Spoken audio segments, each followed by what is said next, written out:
સગન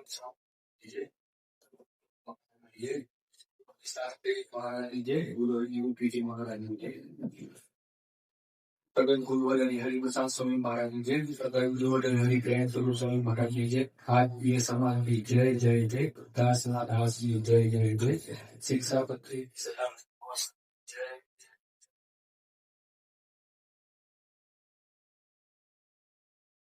દિવ્ય દેહ વિરાજમાન ગુરુવરી સ્વામીજી,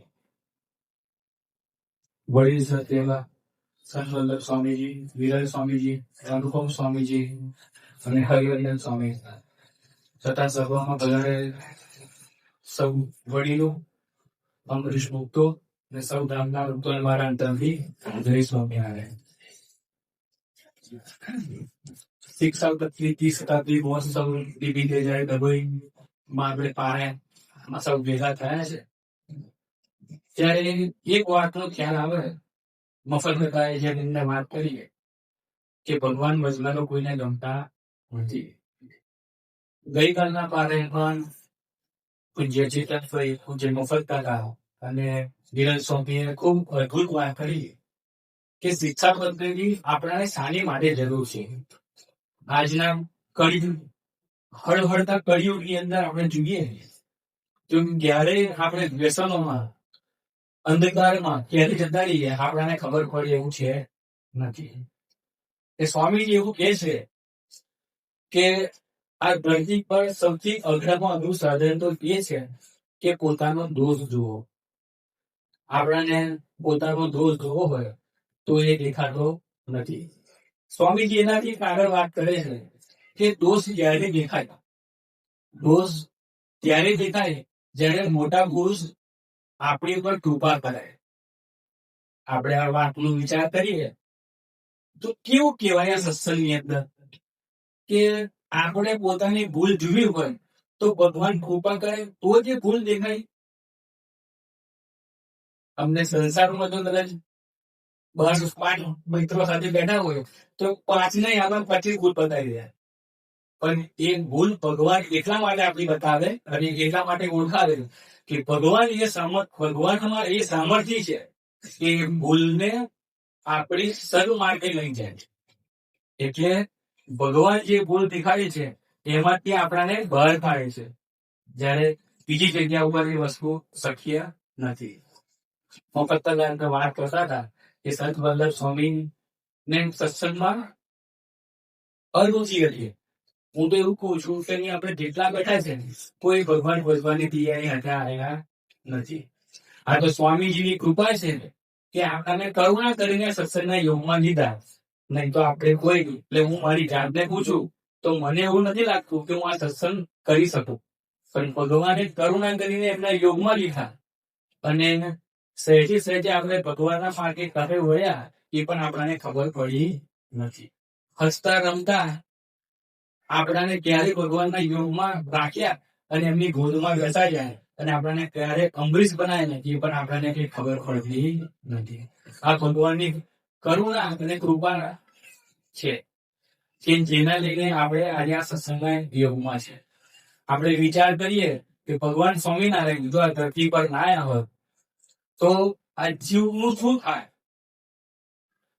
કોઈ તપ કે સાધન કરીને તો આપણે ભગવાનને રાજી કરી શકીએ છીએ નથી. ભગવાન સ્વામિનારાયણને રાજી કરવા માટે વહેરા કારણે બગડા ઉપર 26 મીઠા લાગે ને એટલા વર્ષો તપ કર્યું, છતાં પણ ભગવાને દર્શન આપ્યા નહીં.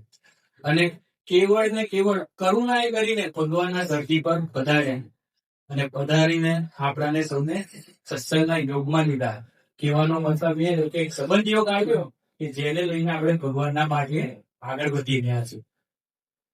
સત્સંગની વાતો તો એવી છે કે આપણાને સંતોના ચરણોમાં જઈએ તો ખબર પડે એવી છે, નહીં તો બેસીએ અને ઉભા થઈએ તો બધું ખંખે રહીને જતું રહે. એટલે શિક્ષાપત્રી પારાયણ જયારે આપણે ડભોઈમાં ઉજવી રહ્યા છે ત્યારે ભગવાન સ્વામિનારાયણ જે શિક્ષાપત્રી આપી તો એ શિક્ષાપત્રી કેવી છે એની વિરલ સ્વામીએ ગઈકાલે બહુ અદભુત વાત કરી. આજે સંત સ્વામી બી પધાર્યા છે, એ પણ ખૂબ અદભુત વાત કરશે અને આપણાને ભગવાન તરફ કેવી રીતે આગળ વધવાનું છે એનું પણ આપણને માર્ગદર્શન આપશે.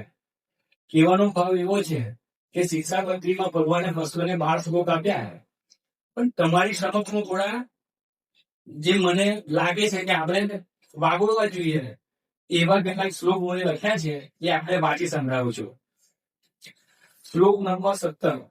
ધર્મ કરવાને અર્થે પણ અમારા સત્સંગી કોઈએ ચોરનું કર્મ ન કરવું, અને ધનિયાદુ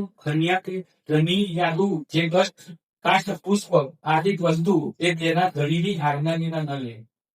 આપણે વિચાર કરીએ કે ભગવાન સ્વામિનારાયણને કેવી આજ્ઞા આપણાને કહી એ કોઈને પૂછ્યા વગર આપણે લેવું નહીં.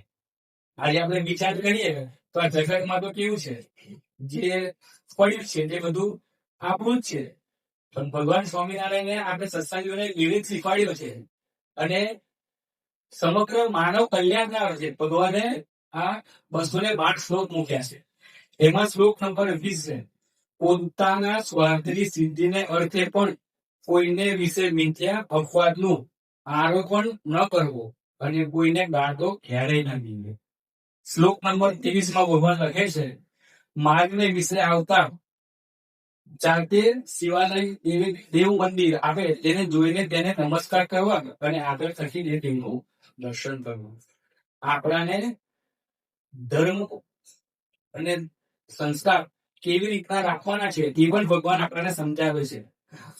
અને જે સૌથી વધારે મને ગમે છે એવું સૂત્ર એવું છે 27 કે ચોર, પાપી, વ્યસની, પાખંડી, કામી તથા કિમિયા આદિ ક્રિયા કરીને જનનો ઠગનારો એ 6 પ્રકારના મનુષ્ય તેનો સંગ ન કરવો. આ ભગવાનની વાત નથી આ લખી વાત, તો બીજાનું તો ખબર નહીં, પણ મારું શું થાય એ મને ખબર નહીં. અને સત્સંગમાં કીધું છે અને મહાવીરાનંદ સ્વામીએ પણ કીધું છે કે સંગ વગર તો ગમે તો વિદ્વાન હોય તો પણ અધોગતિ ને પામે. જો આપણાને આવા સારા સંતોનો યોગ ના થયો હોય, આ જે વડીલ કાર્યકર્તાઓ છે જો એમનો યોગ ના થયો હોય તો આપણે આ સત્સંગની અંદર આવી ના કરશો. ચાલવાની વાત તો બાજુ પરની છે, પણ ભગવાનની કરુણા એટલે કૃપાને લઈને આજે આપણે આ સત્સંગમાં છે. સત્સંગના ફાયદા તો ઘણા બધા છે, પણ વ્યવહારિકતા આપણાને બહુ નડે છે. તો ભગવાને બધા જીવન કે છે કે બધું જોયું, પણ આ વાણિયા કાનિયા સ્વામિનારાયણ તો ચેતરાય ના, બધા સાંભળ્યું હશે, પણ કમ ના ચેતરાય એની પાછળની વાત કોઈ કહેવું નથી. તો ભગવાન સ્વામિનારાયણ શિક્ષાપત્રીના 143માં શ્લોકમાં લખ્યું કે સાક્ષીએ સહિત લખત કર્યા વિના તો પોતાના પુત્ર મિત્રાદિક સાથે પણ પૃથ્વી એટલે ધનનો મેન્ટેન કરીને વ્યવહાર તે ક્યારેય ના કરવો. હવે જો ભગવાને એવું ના લખ્યું હોય તો આપણે કેટલા દુઃખી થાય. કારણ કે પેલું કિસ્સું પણ કાઢતો કે આપણી જોડે બેસનારો બિઝનેસ ખબર હોય કે આપણા ખિસ્સામાં કેટલા પૈસા છે. અમે બધા ભેગા થઈએ ને તો એક વાર સહી રમૂજી આનંદની છે કે કોને ખબર છે કે આગળ આપણી પથારી કઈ પાછળી છે, એ તો આપણા છે જે રોજ આપણી પથારી ફેરવે છે. એટલે સંત સાચો રાખશે, નહીં તો પથારી ફેરવા વાળા આપણી જોડે જ હોય આપણે ઓળખી રાખવા પડે. પણ એ સંત ઓળખવા માટે આપણે સંત સમાગમ કરવો પડે. સ્વામીજી બહુ જ અદભુત પુરુષ હતા અને પ્રેમ સ્વામીજી મહારાજ આપણાને મળ્યા છે એટલે આપણે તો કોઈ સાધન કરવાનું છે નથી. સ્વામીજીને એક સાધકે પૂછ્યું કે સ્વામી આ અક્ષરધામની તમે વાતો કરો છો તો આ અક્ષરધામ ક્યાં છે, કેટલે દૂર છે? સ્વામીજી એવું બોલ્યા કે લાખમણ લોડાનો ખોળો એને અક્ષરધામમાંથી છોડીએ તો ધરતી પર આવતા ગજ ભેડો રજ થઈ જાય એટલે દૂરે અક્ષરધામ છે. સાધક એવું પૂછ્યું કે સ્વામી તો અક્ષરધામમાં જવાય કેવી રીતના? તો કે 2 ટીકરી તમે ઓળંગો, કે 2 ટીકરી ઓળંગો તો અક્ષરધામમાં આપણે પહોંચી જવાય. તો કે એ 2 ટીકરી કઈ? તો કે હનુમાન ઈશાને મન બુદ્ધિની. કઈ? સૌથી અઘરા અઘરું સાધન આપણને ખબર હોય અને છતાંય આપણે સરળ થઈને રહેવું એ મન બુદ્ધિ નું સમર્પણ. એ મન બુદ્ધિ નું સમર્પણ જયારે આપણે પ્રેમ સ્વામી જેવા પુરુષના ચરણે ધરીએ ત્યારે એ અક્ષરધામમાં જતા વાર લાગે નહીં. સ્વામીજી ખૂબ જતન કર્યું છે આખું કે પ્રેમ સ્વામી આપણને બોધ આપીને ગયા છે. હરિધામ માં જયારે સ્વામીજીને સોખરા મંદિરે જતા હતા તો સ્વામીજી કોઠારી સ્વામીને બોલાવીને એવું કહે છે કે સ્વામી આપણે સોખડાના ગમતોને ભજીયા જમાડવા છે, તમે ભજીયા બનાવતા શીખી જાઓ. એટલે કોઠારી સ્વામી કે હા જી સ્વામી આપણે શીખી જઈએ. બધાને ખબર છે કોઠારી સ્વામી કેવા આવતા હતા. એટલે કોઠારી સ્વામીજી ગોટા શીખી જાય છે, કેળાના ભજીયા શીખી જાય છે, મરચાના શીખી જાય છે અને બધા ભક્તોને જમાડીને આનંદ કરાવે છે. એ દરમિયાન સ્વામીજીની જે દીક્ષાજી છે દશેરાના દિવસે એ બધા ઉજવવાનું નક્કી કરે છે કે આપણે સ્વામીજીની દીક્ષાજી ઉજવવા માટે ઉત્સવ કરીએ. એટલે કોઠારી સ્વામી સ્વામીજી પાસે જાય છે અને પૂછે છે કે સ્વામી આપણે કઈ મિષ્ટાન તો બનાવીએ છીએ પણ સાથે સાથે કઈ ફરસાણ બી બનાવવું છે. ત્યારે સ્વામીજી એમને એવું કહે છે કે આપણે મિષ્ટાન બનાવીએ તેનું ફરસાણની જરૂર નથી. એટલે સ્વામીજી એ વાત ત્યાં પૂરી કરે છે અને દશેરાના દિવસે ઉત્સવ જુએ છે અને દૂર દૂરથી હરિભક્તો બધા ઉમંગથી એ દિવસે આવે છે.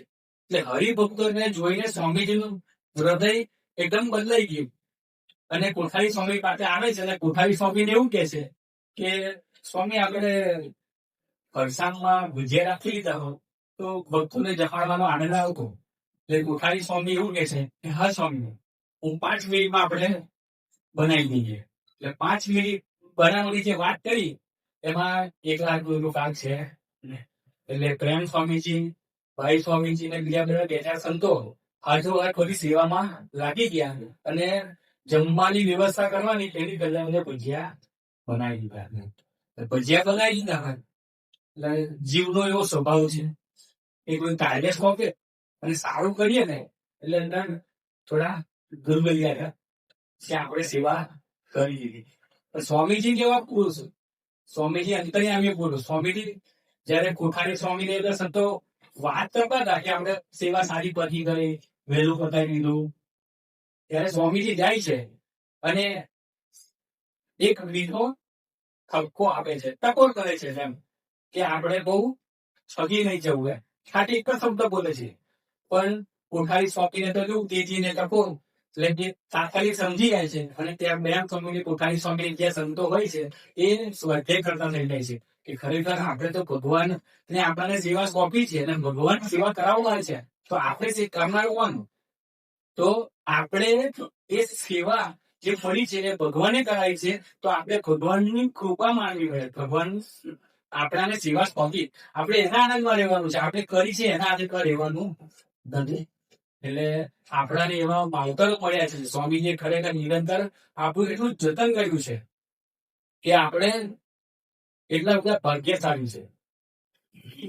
વાત એવી છે કે કદાચ અહીંથી હું આ ગોષ્ઠી કરું છું તો કોઈને એવું થતું હશે કે કારણ કોઈનું જીવન તો બહુ જ એમ નિષ્ઠાવાળું છે પણ એવું ના હોય. આપણે બોલવાનું અને કરવાનું એમાં એક પ્રસંગ છે પોતાનું ખાસ કે એક લેખકે ત્યાગ વૈરાગની ભૂખ લાગી અને ત્યાગ વૈરાગની ભૂખ વાંચીને 4 મિત્રો સાધુ થઈ ગયા. કારણ કે એમાં આ સંસાર નાશવંત છે અને ભગવાન સિવાય તો શું કઈ કરાય એવું છે નથી. એટલે એ પુસ્તક વાંચીને 4 મિત્રો સાધુ થઈ ગયા, સંસાર છોડી દીધો એ લોકો ને જંગલમાં તપ કરવા નીકળી ગયા. ઘણા વર્ષો સુધી એ લોકોએ તપ કર્યું, ભગવાનના માર્ગે ચાલ્યા. પછી એમને એવું થયું કે જે પુસ્તક વાંચીને આપણે આ સાધુ થઈ ગયા તો કે એ સાધુ એ જે પુસ્તક લખ્યું છે એ સાધુ કેવા હશે આપણે જોઈએ તો ખરા. એટલે એ 4 મિત્રો ભેગા થઈને જોવા માટે જાય છે કે સાધુ કેવા હશે. પણ એ સાધુ નતા, એ ગૃહસ્થ હતા અને એમની આજુબાજુ એના છોકરા રમતા હતા અને ઘરવાળી એમને જમવાનું બનાવતા હતા. એટલે પેલા વિચારમાં પડી ગયા તમે આ ત્યાગ વૈરાગ રાખ્યો નથી તો તમે આટલું બધું કેવી રીતે લખી શકો છો? ત્યારે એમને એવો જવાબ આપ્યો કે અમે તો તલવાર બનાવવા વાળા છે, વિધવા વાળા તો બીજા છે. એટલે આજના શુભ અને મંગલકારી દિવસે સ્વામીજીના ચરણોમાં પ્રાર્થના કરવી છે કે સ્વામીજી ખરેખર તલવાર ચલાવનાર તો સ્વામીજી છે. આપણાને એવું લાગતું હોય કદાચ આપણે ખોટું કરી નાખીએ એમ છે, તો સ્વામીજીના ચરણોમાં પ્રાર્થના કરીએ કે શિક્ષાપત્ર 3રી શતાબ્દી મહોત્સવ આવ્યો છે, એમાં ખરેખર અમે નિમિત્ત બનીને સેવા કરી શકીએ તે પ્રાર્થના સજ્જન ભાઈ